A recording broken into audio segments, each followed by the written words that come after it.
Assalamualaikum warahmatullahi wabarakatuh. Halo Sobat Pariwisata. Jadi hari ini kami dari kelompok 3 yang beranggotakan saya Najwa Kamalia Wibowo dan dua rekan saya Mutia Anggraini dan saya Mira Lutfiana Misela Putri akan mewawancarai salah satu pengelola dari Desa Wisata Tembini. Oke, boleh banget nih Bapak untuk memperkenalkan diri terlebih dahulu. Jadi saya nama Daud Subroto Mbak. Terus posisi kami di Desa Wisata selaku pengelola ya ketua Desa Wisata Tembi. Terus kalau di homestay saya kan ketua ISA. Saya itu Indonesia Association Homestay Indonesia Homestay Association itu di DPD DIY. Jadi ada yang di pusat dan DIY ada di Bantul, Sleman, Ponorogo. Terus di posisi Pokdaris kami sekretaris Pokdaris. Oh, oke, baik Pak. Oke, bagaimana sih Pak kabar Bapak hari ini? Sehat Pak, ngestune Mbak semua. Alhamdulillah. Sehat. Mbak juga sehat ya. Amin, amin. Oke, langsung saja ya Pak pada pertanyaan yang pertama, yaitu ada Desa Wisata Tembi ini termasuk ke dalam desa wisata yang berbasis apa sih Pak? Boleh banget buat diceritain secara singkat untuk Desa Wisata Tembi ini. Desa Wisata Tembi itu sebetulnya dicanangkan tahun 89 ya. Waktu itu 1989 yang mencanangkan beliau Bapak Menteri Pariwisata Dr. Marjuyo Semang ya. Waktu itu baru ada 11 desa wisata di Indonesia. Sekarang sudah 500 lebih mungkin ribuan ya, saya nggak tahu ya, nggak tahu persis nih. Perjalanan tahun 89, terus berjalan waktu karena inisiator dulu kami dan ada orang asingnya aja, Pak Warwick Purser tuh, beliau itu yang ikut membidani adanya desa wisata, tapi beliau fokus ke homestay, ke bidang homestay. Makanya homestaynya di Tembi yang saat ini sangat menonjol di Indonesia nih. Di Indonesia homestay memang di Tembi, yang lainnya masih kalah dengan Tembi karena Tembi variannya banyak sekali. Ada yang homestay yang per malam 3 juta, ada yang hotel semacam hotel ya, terus ada yang 2,5 juta dan bahkan ada yang 100.000 per malam.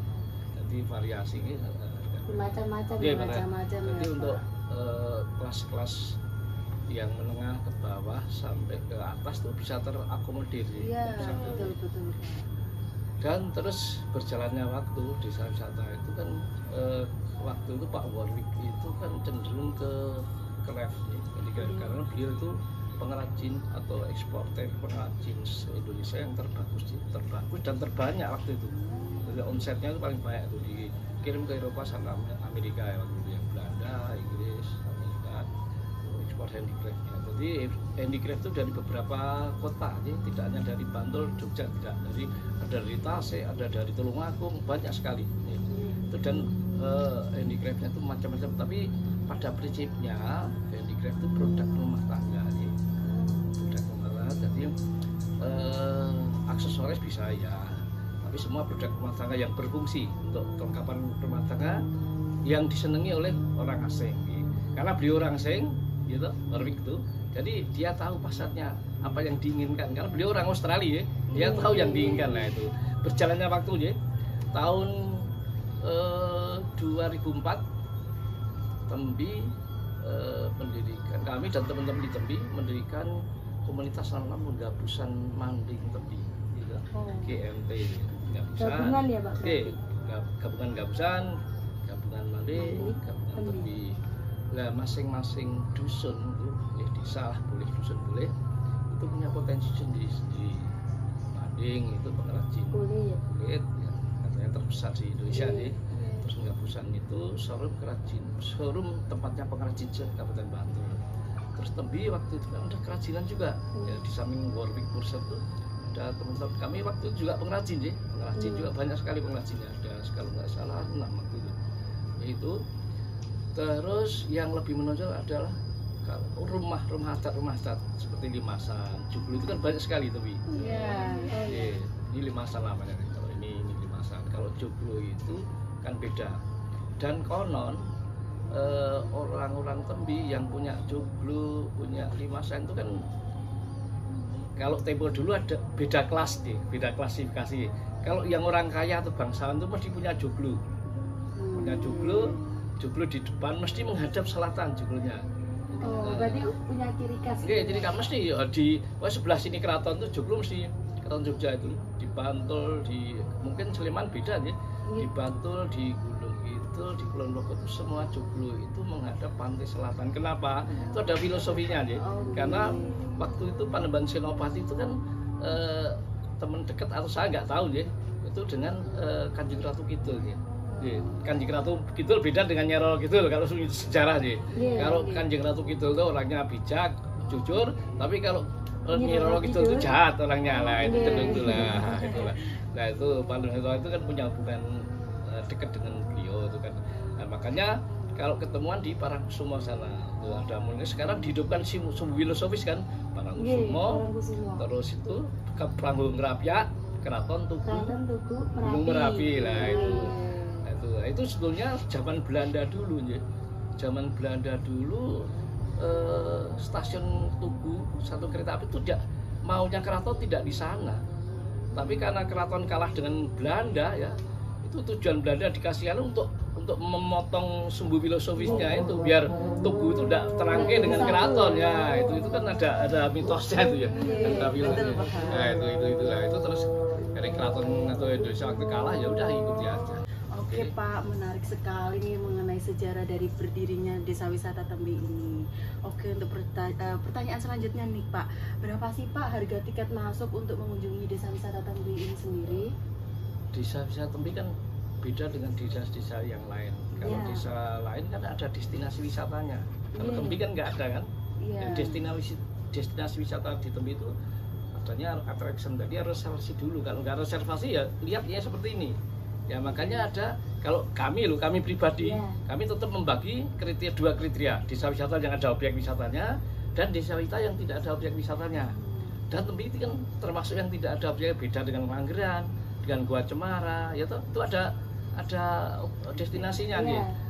Terus yang kedua, Tembi kan destinasinya atau potensinya tidak begitu menonjol dengan yang lain. Ya, misalkan kerajinannya sekarang sudah hampir tidak ada nih.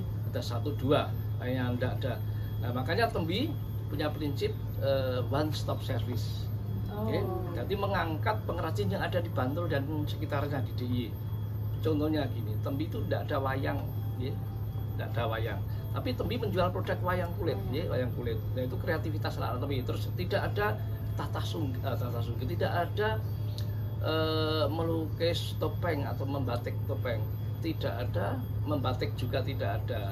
Itu produk-produk yang impor dari luar Tembi itu kita upayakan dengan catatan Tembi mengambil fee dari pengrajin yang kita bawa dari luar Tembi. Tapi hasilnya itu dari malah mayoritas dari luar Tembi. Iya, dari toh itu sama aja kan, Mas itu mengangkat juga warga yang di luar Tembi juga kan. Tidak harus di Tembi, sama aja dia akan mengangkat UMKM di luar Tembi. Itu bagi Tembi itu tidak masalah, tidak harus potensi ada di Tembi, tapi potensi ada di Bantul dari kita, bagi kami tidak masalah itu. Kalau tidak punya kreativitas seperti itu, makanya desa kita akan stagnan, akan berhenti. Apa yang mau dijual? Ya kan tidak punya. Kita kan menjual misalkan acara naik dokar, Tembi nggak ada dokar, naik gerobak, Tembi nggak ada gerobak. Ya, kita yang sampai saat ini kita yang andalan, produk attraction yang andalan, tapi sekarang hilang karena kerbaunya meninggal. Dulu ada besek sawah, sekarang tidak bisa karena kerbaunya meninggal. Itu yang sangat disayangkan ya, karena itu andalan untuk Tembi itu dari besek sawah itu. Yang punya kerbau, yang satu dijual, setelah meninggal yang jual. Akhirnya kita produk itu kita tidak menjual lagi.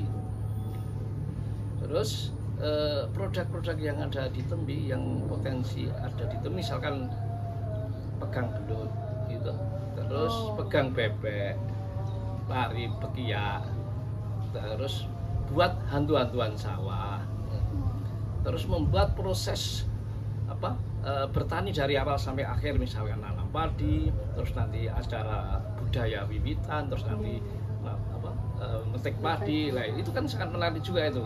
Itu tetap kita pertahankan karena kita orang desa harus melestarikan budaya itu. Berarti untuk harga tiketnya kalau masuk ke desa wisata ini tidak ada Tidak ya ada, Pak? jadi Jadi gratis ya guys. Kalau kalian ingin Lihat apa lagi nih, langsung aja cus. Oke. Oke Pak, terus bagaimana sih promosi yang dilakukan di desa wisata Tembi ini Pak? Kalau dulu awalnya kita promosi lewat offline ya, kita bawa leaflet, kita kasihkan ke SD, ke SMP. Waktu itu sasarannya Kota Madia dan Sleman ya. Dan Sleman kita ke SD, SMP itu kita kasih leaflet. Tapi perkembangan zaman kan tidak mungkin kalau seperti itu ya. Seperti itu lah, kita lewat akhirnya ada lewat IG, terus lewat web ya, lewat head to head seperti ini. Jangan kan promosi yang sangat murah sekali. Suatu saat kan jangan foto Tembi yang jual, nah, itu kan juga promosi juga ya. Itu promosi yang gratis bagi Tembi seperti ini, ya. Seperti ini kan gratis sekali. Ya. Dan misalkan ada tamu nginep terus bincang-bincang, oh ingin di Tembi ini loh ada atraksi ini ya, itu kan promosi juga. Ya, promosi yang sangat ya betul. Head to head itulah. Tulang itu. Sementara itu yang dipakai dan Tembi pasca pandemi dan sebelum pandemi sangat beda nih, sangat beda tamunya. Karena tamunya dulu sebelum pandemi banyak sekali, tapi sekarang pandemi ini jarang ya, tapi ada, sudah mulai ada. Tadi malam itu putri Switzerland tuh nginep di Tembi juga. Tadi malam dari mancanegara juga Berarti promosinya udah luas nih Pak. Sekarang di Jagalan, di Kota Gede sekarang, di Jagalan ya. Jadi kemarin acaranya di Gubuk Pasir, terus seharusnya di Becici, tapi karena macet di jalan, Ya, sekarang macet jalan banget, Paris Pak, tuh, kemarin, Pak. dan di Jogja itu 2 hari kan ada komunitas Honda, Waduh, sangat ramai sekali di kawasan itu. Di mana-mana itu Honda semua itu sampai Motor CV. iya, CV itu cabang Timur dulu, motor Timur dulu. Itu sangat saya cermati itu sekarang kayak anak-anak itu seperti tidak ada batasnya, dia dari seperti waktu pandemi kita di rumah terus begitu dibuka, wah, kayak keluar dari penjara. Ya betul. Dikurung 2 tahun mungkin ya. Ya, hilang terus ke apa? Untuk menghilangkan apa namanya kangen-kangenan dengan teman-teman, Iya dong, dengan Pak. objek-objek wisata Jelas. lah. Itu ya.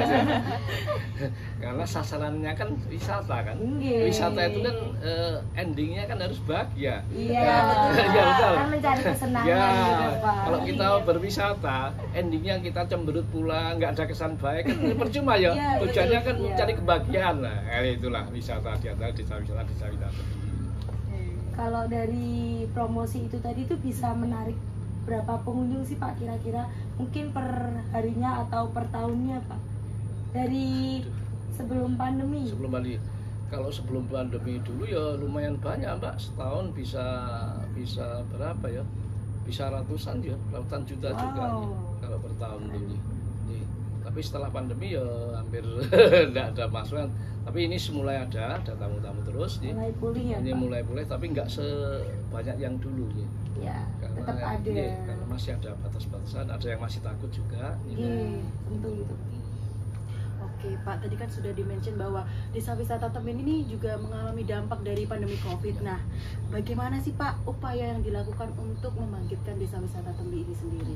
Ya, ini kita kembali ke awalnya. Desa wisata itu kan satu harus di PT, itu komunitas bis tourism. Jadi apa yang ditanyakan Mbak tadi, apa cara membangkitkan itu kan karena itu yang mengelola komunitas ya kita kumpulkan, jangan sampai kita hanya tenggelam dia menikmati yang kita tidak nyaman, harus kita bangkit ya, harus pulih jangan sampai itu terus, sehingga kita harus bergerak terus, kalau enggak nanti ya akan seperti ini terus seperti ini terus, nggak akan maju nanti. Nah, terus kedua komunitas bis tourism yang kedua, desa wisata itu kan tujuannya satu itu CBT, yang kedua kan harus berkesinambungan Pak, sustainable kan. Nah, itu kalau desa wisata yang menikmati hanya generasi kami terus nanti anak kami atau cucu kami sudah tidak berani, itu bukan desa wisata namanya ya. Nah, itu harus berkelanjutan, dipertahankan. Jadi bisa menambah income masyarakat. Dan nyun sewu desa wisata Tembi itu hasilnya itu belum bisa untuk kalau ATM tuh yang pokok tetap kita kerja di luar desa wisata di luar desa wisata. Nah, terus itu ATM-nya ATM kedua, tapi belum, kadang-kadang ATM kedua tuh justru melampaui dari ATM pertama. Kadang-kadang iya, kadang-kadang tidak aja. Itu penghasilan insidental. Iya, insidental ya, karena pengelolanya itu semua kerja Mbak, kerja di luar. Jadi penjenengan yang tidak sini, nggak kancelan dulu ya, nggak ketemu siapa susah. Gantian nanti yang sini siapa. Kalau pas saya mencari kerja pagi, nanti siapa yang sore ganti. Ya kalau sore ada yang pagi kan gitu. Jadi kita tidak menggantungkan dari desa wisata itu. Jadi desa wisata juga ATM, tapi tidak ATM utama. Tapi hasilnya kadang-kadang melebihi ATM yang utama. Kadang-kadang juga tidak. Tapi setelah pandemi susah ditebak sekarang. Berarti pengelolaannya dari masyarakat? Iya, masyarakat gitu. Dari Pak Darwis Tembi yang mengelola. Oh, itu full Pak Darwis atau ada dari ya, Pak dinas Darwis mungkin? Ini kan ada struktur organisasi kalau di desa wisata itu. Pembinanya kan Dinas Pariwisata Bantul. Terus penasihatnya ada Pak Lurah, ada Pak Dukuh itu penasihat, terus ada ketua, ada sekretaris, ada bendahara. Jadi CBT-nya kemudian Space Tourism harus jalan betul, jangan sampai dikelola perseorangan, PT atau apa. Dan desa wisata atau apa ini kumpulan desa wisata dimanapun juga itu kan yang ngelola mesti, kalau nggak Pak Darwis ya koperasi, kalau nggak koperasi BUMDes. Tapi kalau Bantul dan DI sekarang namanya bukan BUMDes, bukan BUMDes, Bumkal sekarang, Badan Usaha Milik Kelurahan ya. Karena dengan undang-undang Setiwan kan berubah semua. Dulu kecamatan sekarang Kapanewon, dulu desa sekarang kelurahan. Nah itu. Tapi kalau di Tembi kan kebetulan nggak ikut BUMDes, nggak Bumkal, jadi komunitas desa wisata. Ya, Pak Darwisnya yang jalan tuh. Nah dari apa pandemi COVID, dari dampak pandemi COVID itu tuh apa aja sih Pak, selain mungkin dari perekonomian, dari jumlah wisatawan turun, ada lagi dampak selain itu? Wah ya otomatis karena setelah pandemi itu yang sangat terpukul kan dunia pariwisata nih, semua dunia wisata itu kan objek wisata gitu, rumah makan, hotel, ya penginapan, otomatis unte kan nggak ada isinya Pak. Nah, itu pada takut ya Pak? Iya kalau takut karena dikasih portal lah, bahwa masuk tapi nggak boleh kan, harus kalau masuk ya dipakai alat itu, harus deteksi itu. Protokol kesehatan. Protokol kesehatan harus, kalau enggak ya enggak boleh. Itu setelah dibuka kan seperti itu tadi, burung keluar dari sangkarnya. Keluar ya. Terus ada event tahunan yang diadakan dan kalau sementara itu belum. Cuma kita setelah pandemi itu kita kemarin dapat mau mengubah proses produk di Tembi, karena di Tembi produknya kan saat ini tamu minimal 25, tapi banyak sekali ternyata kita sharing itu tamu-tamu yang 2, 3, 4 atau 5, 6 orang itu kasihan nggak terakomodir kan, karena ada syaratnya harus 25 kan, kalau dia masuk kan mahal akhirnya. Masuk mau kegiatan, mau membeli produk di Tembi itu deh. Kalau masuknya gratis, tapi kalau dengan masuk sini nggak reservasi dulu, mau kegiatan apa kan ya seperti ini cuma ya itu tidak ada apa-apanya aja. Kalau reservasi dulu apa yang mau dibeli produknya disiapkan oleh komunitas atau pengurus desa wisata, baru itu kelihatan tampilannya.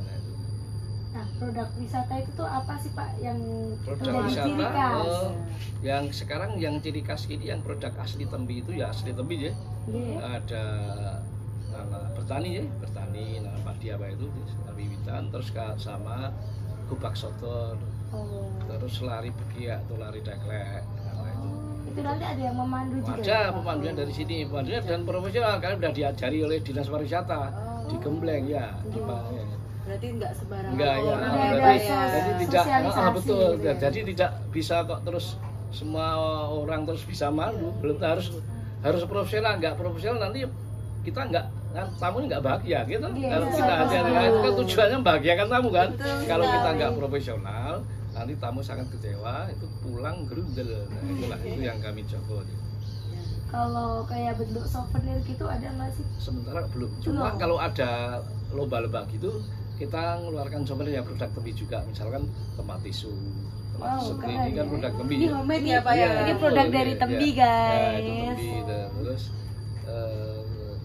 hatak-hatakan gelas tuh namanya kalau coaster kalau orang asing ya. Tapi dari pandan juga karena kenapa pandan karena ramah lingkungan kan. Kalau plastik gitu. Nah, Oh berarti ini kebanyakan dari pandan ya? iya dari pandan, ada dari enceng, tapi enceng tenun ya. Kalau di sini kan pengrajinnya yang banyak dari pandan sama enceng, tapi itu ditenun dikombinasi dengan dengan pandan, kadang-kadang dengan mendong, tapi terus ditenun jadikan seperti ini baru dijadikan produk kalau sudah jadi lembaran itu. Baru dibentuk ya Pak? Iya, dari bentuk menjadi produk rumah tangga. Ini kan produk rumah tangga. Iya. Bener banget, berguna Penting gitu ya Pak, banget ini, penting Pak. sekali. Dari fungsional gitu tuh. Oke Pak, apa sih Pak yang membuat desa wisata Tembi ini berbeda dengan desa wisata lain selain dari joglonya gitu-gitu yang menjadi ciri khas? Ya jelas dia ada karena Tembi dekat dengan kota Jogja. Gitu. Iya. Kalau lain-lain jauh. Jadi kadang-kadang misalkan mendadak tamu-tamu dari luar daerah mau kemana itu akhirnya sama Pak Kepala Dinas Pariwisata Provinsi larikan ke Tembi karena yang dekat. Yang karena dia misalkan ya di Jogja ya, kamu cuma punya waktu 2 jam. Beliau ingin ke desa wisata ya, akhirnya lari ke Tembi kan? Desa wisata Iya, Tembi aja ya, nih. karena aksesnya mudah, iya, mudah betul. terjangkau dekat jalan besar dan mudah sekali. Cuma bis nggak bisa masuk langsung sini nanti di shuttle. Berhenti di depan situ ya Hidup Pak? di depannya. Ya, tempat tapi kan cepat toh, misalkan orang-orang Dekat juga, mendadak Pak. sudah Kalau lari. mau- Aksesibilitas itu jalan. benar-benar mudah gitu ya Pak Jadi ya. kalau jalan mesti sama Pak Kepala Dinas dilarikan ke Tembi. Ke Tembi aja lihat-lihat domte atau apa sana gitu. Puter-puterkan di sawah atau naik dokar gitu terus biasanya gitu apa siapkan. Kalau mendadak misal punya waktu tinggal 2 jam atau 1,5 jam. Kalau desa wisata kan untuk perjalanan udah habis. Iya, Kalau di iya, Tembi benar. karena dari Jogja cuma 20 menit. Tuh. Nah itu makanya bedanya itu. Terus yang kedua produk-produk pertanian itu sangat digemari ya. Terus batik juga sangat digemari. Batik topeng atau lukis topeng maupun batik kain itu sangat digemari oleh tamu karena mudah. Misal mendadak bisa. Kadang-kadang mendadak bisa. Kadang-kadang kita pagi atau malam tuh Pak jam 3 Pak saya nanti mau ke sana. Ya, kita siapkan juga. Tapi enggak tiap orang mendadak kita layani aja karena lihat situasi dan kondisi. Misalkan anak-anak pada kerja kan kita nggak berani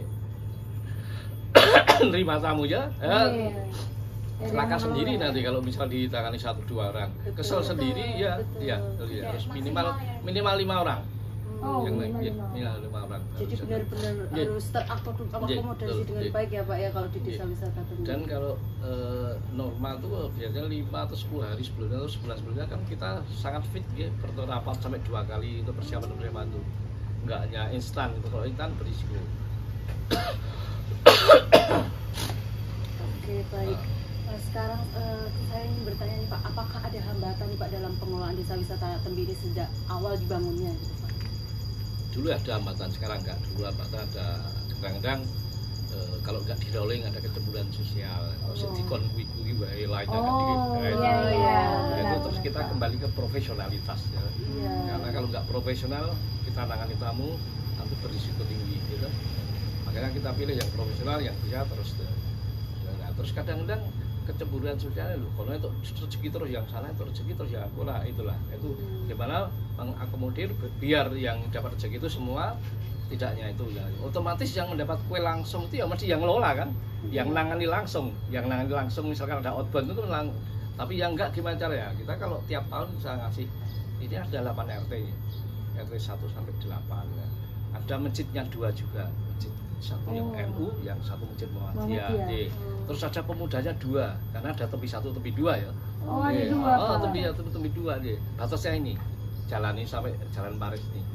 Ini Tembi 2, ini Tembi 1 sampai sana. Tembi. Ini sebagai jalan, sebagai batas ya. Bisa ada Tembi 1, Tembi 2. Enggak tahu itu secara dulu namanya Tembi Kidul sama Tembi Lor. Dulu sering konflik itu waktu saya masih kecil tuh. Nah, terus waktu saya besar saya dengan ada beberapa tokoh kita kumpul, sekarang dihilangkan aja Tembi Kidul Tembi Lor. Kita ubah Tembi 1 Tembi 2 biar enggak ada konotasi lor gitu tuh gitu. Enggak ada gapnya tinggi nanti ya. Sekarang bisa enggak jarang sekali kalau sudah bagus deh. Jadi karena pengurus desa wisata semua RT ini terlibat semua, jadi Tembi 2 ada, Tembi 1 ada. Oke Pak, kalau boleh tahu struktur organisasinya tuh ada apa aja sih Pak? Selain mungkin ada Dari ketuanya. struktur organisasi kan ada pembina itu Dinas Pariwisata Bantul ya, pembinanya. Terus Oke. terus di bawah pembina ada, nanti kami kirim kan dari WA Boleh kami. banget, Terus Pak. penasihatnya itu Pak Lurah sama Pak Duko, terus di bawah itu ada ketua, terus ada sekretaris, bendara, terus ada kelompok kerja, ada kelompok kuliner, ada kelompok outbound, ada kelompok keamanan, ada kelompok homestay, macam-macam, ada 8 kalau nggak salah itu. Jadi Berarti sangat terakomodir ya Pak ya. Itu nanti berganti begitu tidak? kalau pengurus kan enggak, pengurus kan Tetap ya, pergantiannya kan 5 tahun sekali. Oh, berarti Iya, malah iya. kayak presiden ya. Iya. Bener banget saya. Sebetulnya kami itu juga ingin mundur sih, karena sudah gantian masuk Iya, kami. udah Tapi sepuh gitu ya, iya Pak, sudah ben gantian. generasi. Nah kalau nggak ada rekomendasi kasihan gitu. Nah sekarang mulai misalkan ada tamu ingin menggali potensi tembi gitu, saya sekarang di bawah meja anak muda yang kami tampilkan ya. Nah, tapi kita siapkan naskahnya, kita siapkan, terus kita uji coba baik, wah kita sekarang mulai itu. Tapi saya nggak boleh mundur karena karena yang Berganti, biar tahu lagi Pak. pertama kalau ada tamu yang sering handle kami yang nggak kerja rutin, karena kerjanya kan nggak rutin di pabrik. Iya, Jadi eksidental kadang 3 hari sekali, 2 hari sekali, kadang tiap hari nggak mesti lah. Kalau lainnya kan rutin kerjanya, Iya, bekerja tiap semua, hari ya? iya tiap hari. Nah, itulah repotnya desa wisata kalau nggak ada yang nali. Iya. Terus misalkan ada SDM-nya dari mahasiswa, kalau sudah lulus ya kerja di tempat lain kan repot ya, pulang sore ya toh, banyak sekali yang itu. Padahal dulu andalannya desa wisata, tapi gimana lagi kan itu pilihannya Iya. beliau, masa kita mau ngelek ya toh. Kalau kan tadi kan Bapak sempat mention bahwa di desa wisata Tembi ini ada 8 RT ya Pak. Ya, ya. Nah itu tuh kayak pembagiannya gimana sih Kalau Pak? pembagian Mungkin- dulu, kalau misalkan tiap tahun di Desember itu kita kasih, kalau ada uang ya banyak ya kita kasih 1 juta atau 1,5. Kalau enggak dananya sedikit ya 500. Tapi pas pandemi itu sampai sekarang nggak pernah dikasih karena uangnya habis terus. Oh berarti pembagiannya tuh satu Wah. RT dapat segitu. gitu. Ya 1 RT itu jadi untuk kas saja. Orang terus orang per enggak per orang, orang bukan per enggak orang. ya. Berarti Kita masuk ya kas masuk kas RT RT gitu ya, 1, Pak? masuk kas RT 2, masuk masjid ini, masjid sana, masuk pemuda ini, pemuda gitu. Enggak per orang per orang ya. Berarti adil ya, semua Ya, bisa ngerasain. itu dari kecemburuan itu terus akan hilang lama-kelamaan. Sama rata, sama Ah, rasa mungkin. Ya, asik, masuk. Oke. Oke. Oke, mungkin cukup sekian nih Pak pertanyaannya. Mungkin Bapak ada closing statement nggak sih Pak buat desa wisata Oh, Tembi? nggih. Buat sobat pariwisata. Kami dari Desa Wisata terima kasih atas kunjungan dari Bapak dari UGM. Semoga ke depan setelah penjenengan ke sini bisa lebih maju, dan perlu diingat Tembi homestay-nya pernah 2 kali mengeluarkan dari ASEAN ya. Tahun 2016 itu di Vietnam. Keren banget. Ada teman-teman. Terus 19 kemarin juga ada 2 kali ini. Nah, itulah Desa Wisata Tembi. Semoga ke depan pasca pandemi bisa pulih seperti sebelum pandemi. Oke, sobat pariwisata, mungkin sampai segini dulu ya video kita hari ini. Saya Najwa Kamalia Wibowo dan dua rekan saya Mutia Anggraini. Dan saya Mira Lutfiana Misela Putri. mengucapkan banyak terima kasih buat yang udah nonton. See you semuanya. See you.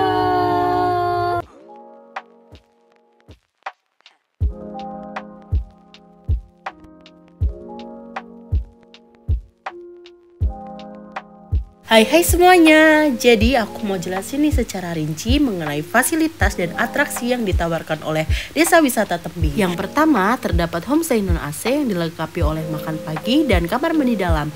Tersedia 62 homestay dengan range harga 90.000 per orang.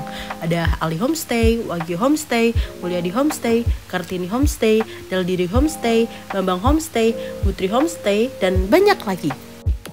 Di Desa Wisata Tembi ini juga terdapat homestay yang ber-AC loh.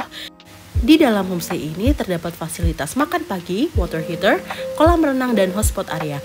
Tersedia 23 homestay. Nah, untuk range harganya sendiri, standard room di 300.000 per malam, family room di 500.000 per malam, deluxe family room di 600.000 per malam, dan yang terakhir, executive room 750.000 per malam nih. Di Desa Wisata Tembi ini juga terdapat joglo bambu untuk pertemuan dan ruang makan. Nah, atraksi yang ditawarkan di Desa Wisata Tembi ini berupa paket kegiatan dengan minimal 25 orang. Yang pertama, membatik kain dengan range harga 35.000 per orang. Yang kedua, ada membatik topeng kayu dengan harga 40.000 per orang. Yang ketiga, ada membuat kerajinan seperti tempat pensil dan tempat tisu dengan 25.000 per orang. Yang keempat, ada membuat tembikar atau keramik 25.000 per orang dan tata sungging wayang 45.000 per orang, mewarnai keramik 20.000 per orang dan membuat dan melukis kipas 40.000 per orang nih.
Selain itu, di sini ada kegiatan agenda kesenian nih teman-teman, seperti karawitan, cokekan, wayang kulit, gejok lesung, belajar musik angklung, tari-tarian, dan tarian anggu.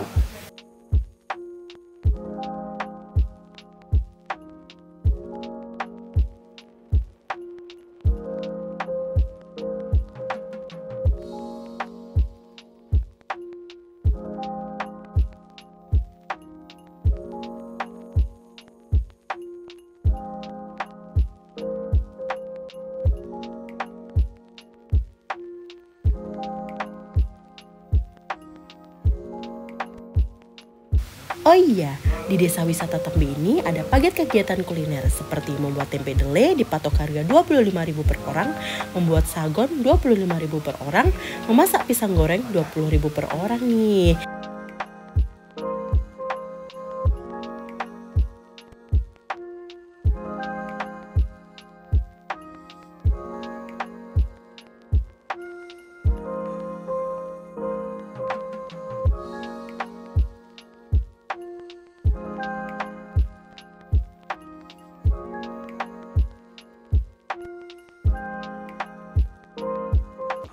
Oh iya, hampir ketinggalan nih.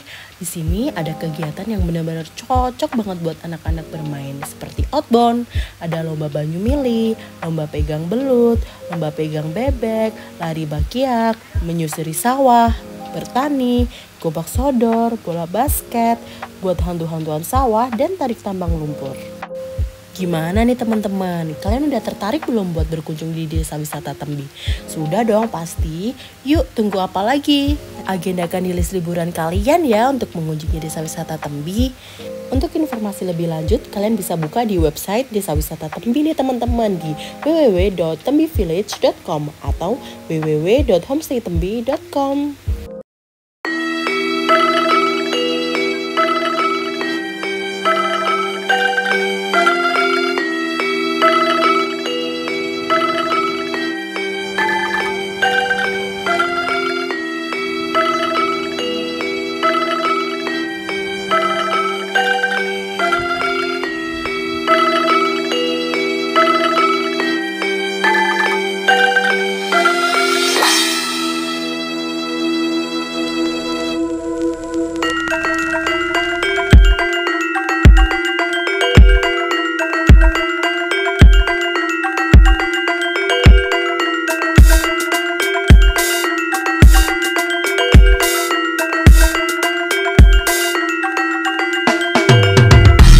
Halo guys, selamat datang di Desa Wisata Tembi, Yogyakarta.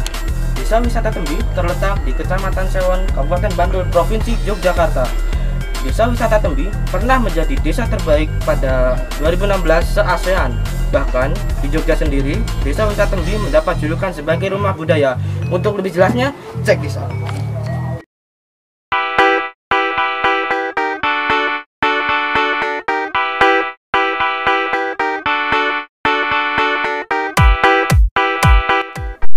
Yogyakarta adalah contoh dari salah satu kekayaan Indonesia yang terletak di tengah Pulau Jawa. Yogyakarta memiliki banyak hal yang bisa kita dapatkan.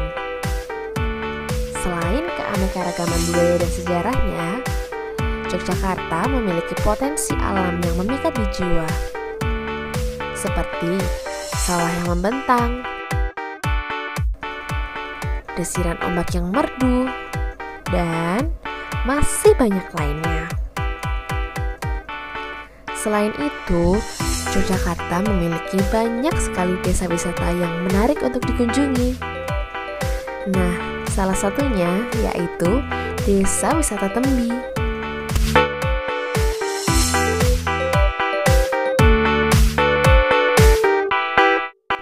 Bagi kalian yang bosan dengan liburan di tengah kota, Desa Wisata Tembi bisa menjadi pilihan tempat liburanmu. Desa Wisata Tembi terletak di Kecamatan Sewon, Kabupaten Bantul, Daerah Istimewa Yogyakarta. Desa Wisata Tembi ini merupakan salah satu desa wisata terbaik di Yogyakarta yang memiliki standar pelayanan hospitality. Ada banyak aktivitas yang bisa kita lakukan di sana, seperti outbound, membatik, belajar menari tradisional, sampai belajar menanam padi juga loh. Wah, seru sekali bukan? Seperti liburan ke rumah nenek sendiri ya.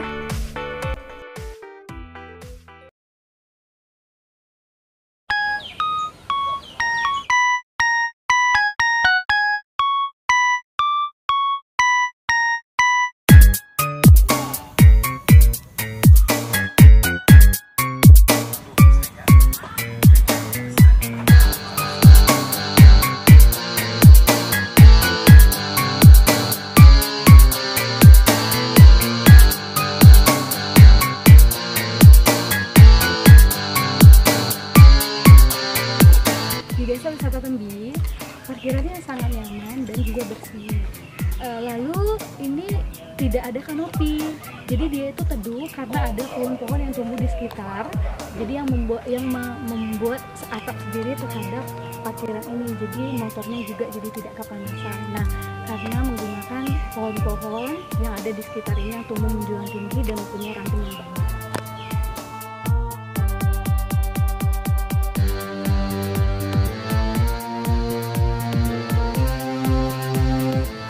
Nah, untuk jalan di wisata Tembi ini sendiri sudah menggunakan jalan setapak ditambah dengan bebatuan membuat wisatawan merasa nyaman.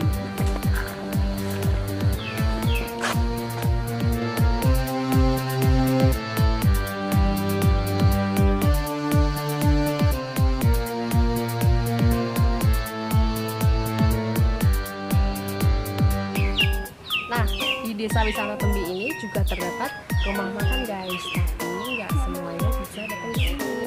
Jadi yang hanya bisa pesan itu adalah tamu yang menginap di sini. Tuh, ini dia panggilannya.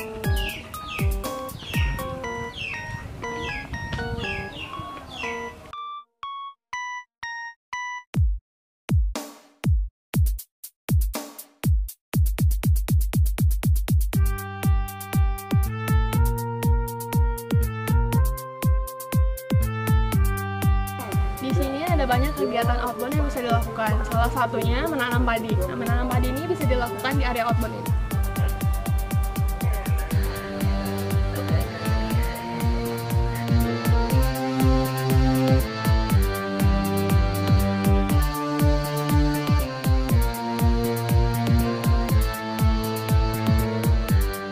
Saya sekarang ada di salah satu desa wisata yang bernama Desa Wisata Tembi. Dan di belakang saya ini adalah homestay, salah satu homestaynya dengan desain Jawa ya, yang bisa lihat dengan meja dan desain Jawanya. Jenis homestay ini adalah family homestay dengan kapasitas 4 orang dan juga dengan harga Rp450.000. Di Desa Wisata Tembi terdapat berbagai macam homestay dengan kisaran harga Rp300.000 sampai dengan Rp750.000.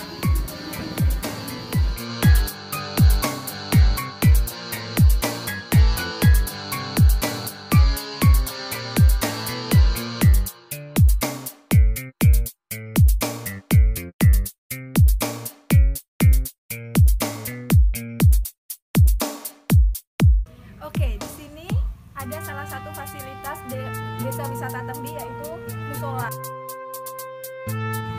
Di sini ada musola yang jalannya cukup kecil, namun di dalamnya cukup luas untuk kita beribadah.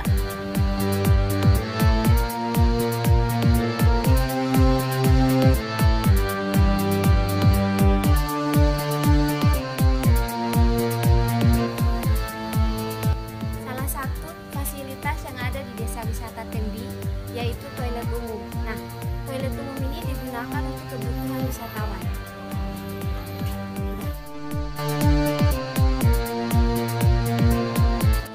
Jadi di Desa Tembi ini ada fasilitas, salah satunya yaitu gazebo. Di belakang saya ada gazebo dan sebelah sana juga ada gazebo satu lagi. Jadi salah satu fasilitas yang ada di Desa Tembi ini salah satunya adalah pendopo. Di sini ada 6 pendopo.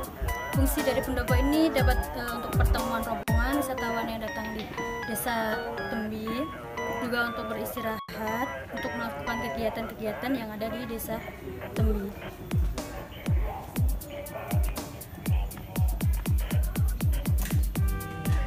Ya, di sini saya akan menjelaskan bagaimana kondisi atau suasana di homestay ini atau desa wisata. Lokasinya cukup nyaman dan sangat jauh dari hiruk pikuk kota, dan tentunya sangat tempat yang sangat bagus untuk wisatawan untuk berdiam diri, untuk menyendiri di sini, dan tentunya untuk bersama keluarga sangat-sangat tenang karena private-nya sangat dijaga. Dan untuk suasananya sejuk atau panas ya tergantung dari suasana atau cuacanya. Di sini lokasinya agak sedikit sejuk dan ada sedikit panas. Dan jika orang luar negeri datang ke sini, itu akan merasakan suasana yang begitu nyaman atau begitu sangat berbeda, karena di tempatnya tidak ada tempat seperti ini, dan tentunya dia akan sangat merasakan pengalaman yang berbeda tentunya.